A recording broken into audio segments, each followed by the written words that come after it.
Hi. Hello. నమస్తే అందరికీ. Welcome to my channel. ఇప్పుడు మనం చెప్పుకోబోతున్న స్టోరీ 'మనసా పలకవే' ఎపిసోడ్ 23.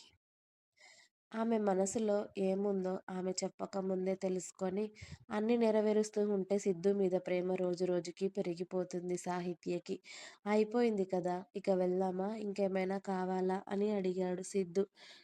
చాలు బాబు, ఇక ఇంటికి వెళ్దాం. ఇప్పటికే లేట్ అయింది కదా అని సిద్ధు బైక్ స్టార్ట్ చేయడంతో అతడి వెనకాల కూర్చుంది సాహిత్య, అతడి భుజాల పైన చేయి వేసి.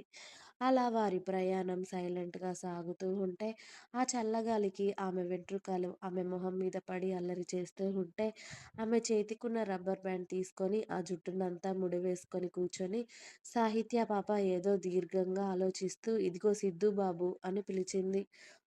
ఏంటో అన్నాడు సిద్ధు. మరేమో ఇంకెప్పుడు పెళ్లి చేసుకుంటావయ్యా బాబు, ఒంటి మీదకి ఇన్నేళ్ళొచ్చాయి. పెళ్లి పిల్లల మీద అస్సలు ఇంట్రెస్ట్ లేనట్టు కనిపిస్తుంది నీకు అని అడిగింది సాహిత్య. ఇప్పుడు తమరికి నా పెళ్లి మీద ఎందుకు గాలి మళ్ళిందో అన్నాడు సిద్ధు. అయ్యో, జస్ట్ క్యాజువల్‌గా అడుగుతున్నాను బాబు. తమరెప్పుడు పెళ్లి చేసుకుంటారా? తమరి పెళ్ళికి నన్ను పిలుస్తారా? లేదా ఒక ఫ్రెండ్‌గా? ఇలా రోజుల్లో మనం ఇంత బెస్ట్ ఫ్రెండ్స్ అయిపోయాం కదా! మరి నీ పెళ్ళికి నన్ను ఇన్వైట్ చేస్తావా లేదా అని అడిగాను అంతే అంది సాహిత్య. నేను పెళ్లి చేసుకునే టైంకి ఖచ్చితంగా నువ్వెక్కడున్నా సరే నా పెళ్లి కార్డు నా కాబోయే వైఫ్‌తో వచ్చి మరి మీ ఇంటికి వచ్చి మరి నీకు కార్డిచ్చి ఇన్వైట్ చేస్తానులే, సరేనా? అన్నాడు సిద్ధు. దొంగ మొహమోడా! ఇక్కడ నీ పెళ్ళాం పోస్ట్ నేను కొట్టేయాలని ట్రై చేస్తూ ఉంటే కాబోయే వైఫ్‌తో వచ్చి నాకే నీ పెళ్లి కార్డ్ ఇస్తానంటావేంట్రా సచ్చినోడా! నువ్వలా మాట్లాడకురా! నా చిన్ని గుండె పీస్ పీస్ అయిపోతుంది అని తన మనసులో అనుకొని, అది సరే, ఇప్పుడు ఈ ఇయర్‌లోనే పెళ్లి చేసుకుంటావా? లేకపోతే ఇంకా టైం తీసుకుంటావా? అని అడిగింది సాహిత్య. చెల్లి పెళ్లవ్వకముందు నేనెలా చేసుకుంటాను పిచ్చి. ముందు హితకి పెళ్లయ్యాక ఆ తర్వాత నేను చేసుకుంటాను అన్నాడు సిద్ధు. ఓహ్! అవునా! అయితే ఈ ఇయర్ హిత స్టడీస్ కంప్లీట్ అవుతాయి కదా! అంటే నెక్స్ట్ ఇయర్‌కి తనకి పెళ్లి చేస్తే మళ్ళీ నెక్స్ట్ ఇయర్ నువ్వు పెళ్లి చేసుకుంటావా?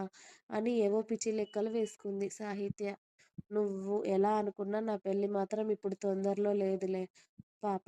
నా పెళ్లి వదిలేసి మరి నీ పెళ్లెప్పుడు అని అడిగాడు సిద్ధు ఓవైపు డ్రైవింగ్ చేస్తూనే. సాహిత్య పెళ్ళనగానే ఒక్కసారిగా సాహిత్య మొహం డల్ అయిపోయింది. ఆమె ఫేస్‌ని సిద్ధు కూడా ముందున్న మిర్రర్‌లో చూశాడు కానీ, ఏంటో ఈ మ్యారేజ్ అనగానే డల్ అయిపోయావు అని అడిగాడు సిద్ధు. అదేం లేదులే, నా పెళ్లి నా చేతుల్లో లేదు సిద్ధూ. అదెప్పుడు జరుగుతుందో, ఎలా జరుగుతుందో కూడా నాకు తెలియదు. నాకు పెళ్లి మీద ఇంట్రెస్ట్ లేదులే కానీ, ఇంతకీ మనకెవరైనా ఉన్నారా? అని అడిగింది సాహిత్య. ఎవరైనా అంటే అని అయోమయంగా అడిగాడు సిద్ధు. అదే బాబు, లవర్ కానీ, మరదళ్ళు, అత్త కూతుర్లు, మామ కూతుర్లు ఉంటారు కదా! అలా నీకేమైనా లైన్‌లో ఉన్నారా అని అడుగుతున్నా. మనకు లవర్లు లాంటి వాళ్ళు ఎవరు లేరులే పాప.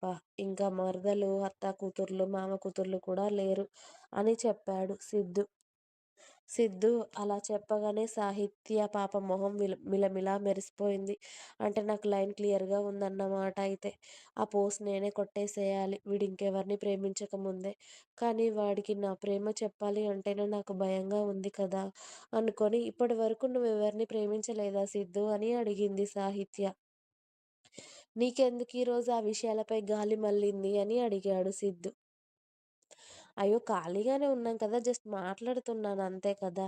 నేనేమైనా నీ సొమ్ము అడిగానా? జస్ట్ ఇన్ఫర్మేషన్ తెలుసుకుంటున్నాను నీ గురించి.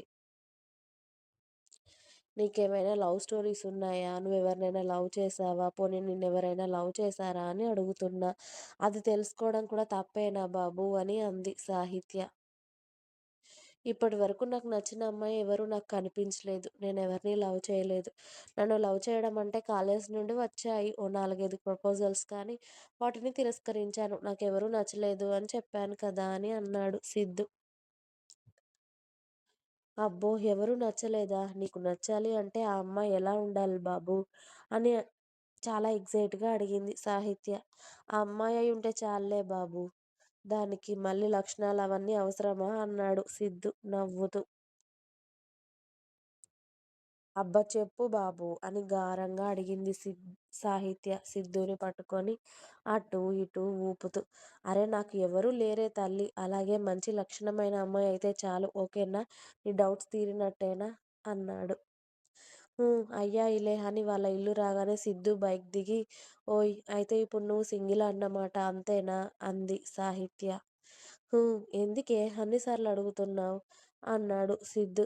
సిద్ధు అలా ఆమెను అంత దగ్గరగా పిలుస్తూ ఉంటే సాహిత్యకి చాలా సంతోషంగా అనిపించి అతడి కళ్ళల్లోకే చూస్తూ ఉండిపోయింది. ఎందుకే అలా చూస్తున్నావు? అన్నాడు సిద్ధు. అతడు అలా అడగగానే వెంటనే సాహిత్య బైక్ పైన ఉన్న సిద్ధుని హత్తుకొని, ప్లీజ్ నేను చెప్పేదంతా విన్నాక మాట్లాడు. అప్పటి వరకు సైలెంట్‌గా ఉండు. ఇంతవరకు నేను ఇంత క్లోజ్‌గా ఎవరి దగ్గరికి వెళ్ళలేదు సిద్ధూ. ఫస్ట్ టైం నీకింత దగ్గరగా వచ్చాను. ఒక అబ్బాయికి ఇంత క్లోజ్ అవుతాను అని కూడా నేను అనుకోలేదు ఎప్పుడు. కానీ ఇప్పుడు నేను అదే పరిస్థితుల్లో ఉన్నాను. నీకింత క్లోజ్‌గా ఉన్నాను. నువ్వంటే ఎప్పుడు ఇష్టం పుట్టిందో తెలియదు కానీ, నువ్వంటే పిచ్చి ప్రేమ పుట్టిందిరా నాకు. ఎంతలా అంటే నిన్ను చూడకుండా ఒక్కరోజు కూడా ఉండలేనంతగా. తెలుసా? నువ్వు లేకపోతే నన్ను నేనే మర్చిపోయేంతలా. ప్రతిరోజు, ప్రతి సెకండ్ కూడా నీ గురించి ఆలోచించేలా మారిపోయానురా. ఏమో అసలెప్పుడు ఎందుకు నీ మీద ప్రేమ పుట్టిందో తెలియదు కానీ పుట్టేసింది. ప్రేమ పుట్టడానికి కారణాలు అవసరం లేదు అనుకుంటాను. నాకు కూడా నిన్ను ప్రేమించడానికి కారణాలు కనిపించలేదు. నువ్వెందుకు అంటే కూడా నేను చెప్పలేను. అది ఎలా జరిగిందో కూడా నాకు తెలియదు కానీ నువ్వు నాకు కావాలి అనిపిస్తుంది. నా ప్రేమని పూర్తిగా నీకు పంచాలి అనిపిస్తుంది.